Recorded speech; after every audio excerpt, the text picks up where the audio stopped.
Wrapping up his town hall meeting that took about an hour and 10 minutes there in Grand Junction, Colorado, where he greeted a very enthusiastic crowd for the most part. Talking about health care reform, or as he is now saying it, health insurance reform.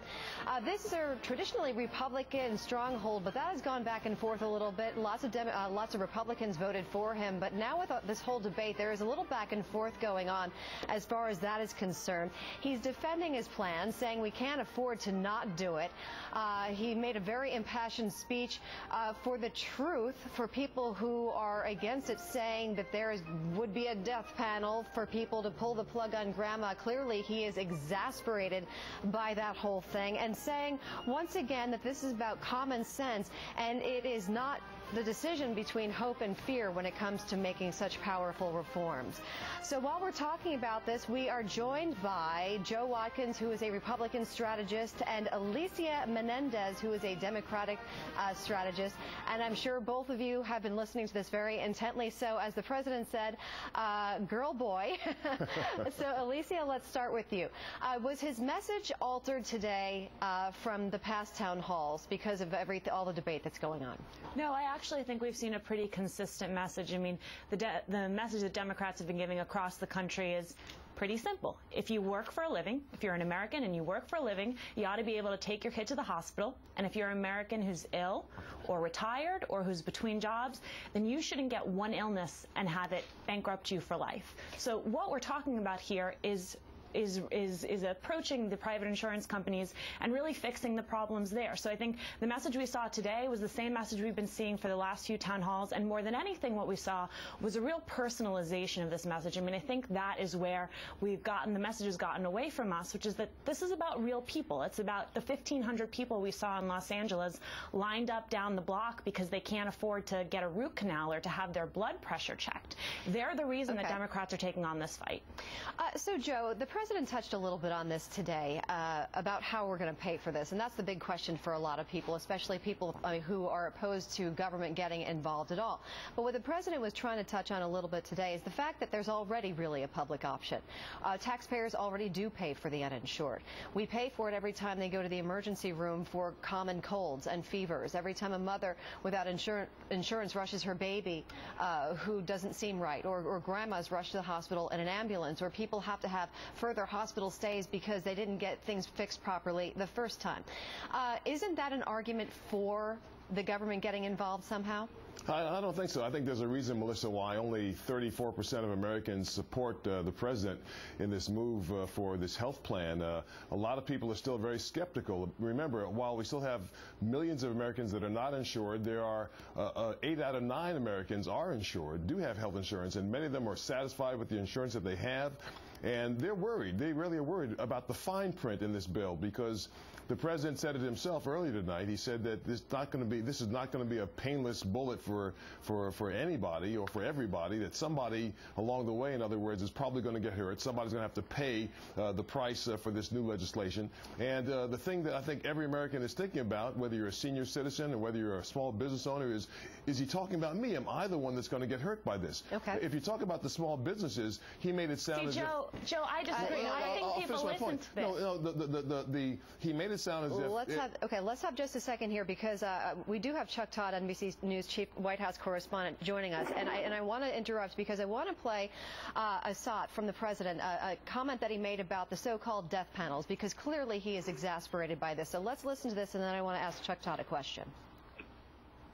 What you can't do, or you can, but you shouldn't do, is start saying things like, we want to set up death panels to pull the plug on grandma. I mean, come on. So, Chuck, thank you for joining us once again. Obviously, he's very frustrated by the wrong messages getting out there. Did today take one step closer, do you think, for the president to make things a little bit clearer from his point of view? Well, I think he did. I had 3 takeaways from what I heard from this town hall. The first one is, let's go to the bite you played. He also personalized his, I would call it anger, with this issue of the death panel when he brought up his own grandmother and having to watch his own grandmother die. And so he personalized it, almost trying to shame folks into some opponents on this very issue, and to stop demagoguing on this very issue. 2 other things that I think tell you that the White House does do some sophisticated polling.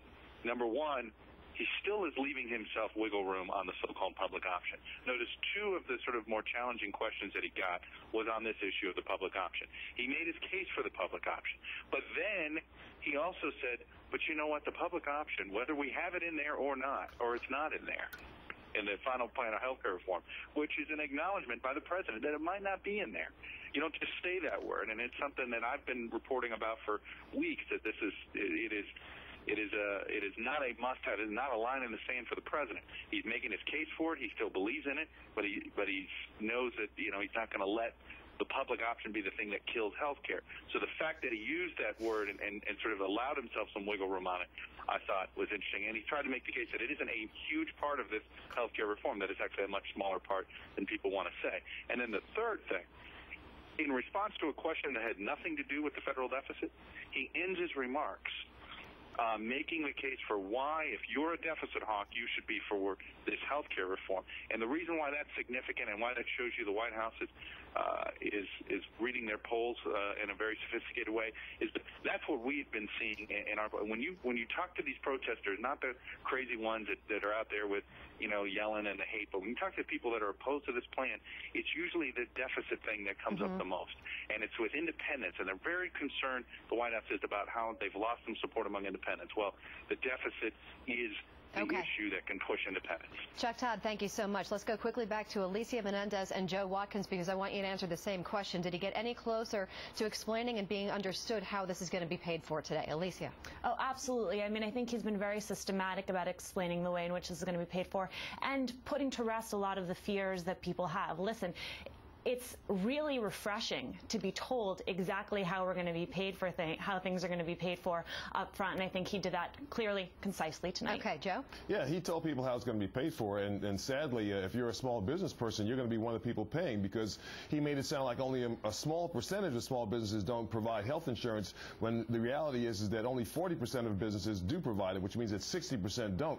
In some states, like Alaska, only 21% provide health insurance. That means nearly 80% of businesses, small businesses in the state of Alaska, are going to get a double penalty. They're going to be penalized with their personal income taxes, and they're also going to be penalized in their small business. Well, we have to wrap it up. Thank you both, Joe Watkins and Alicia Menendez, for joining us today. We've been covering President Obama's town hall meeting in Grand Junction, Colorado, talking again about health insurance reform. More ahead, we're going to go back to a shot in the dark right after this.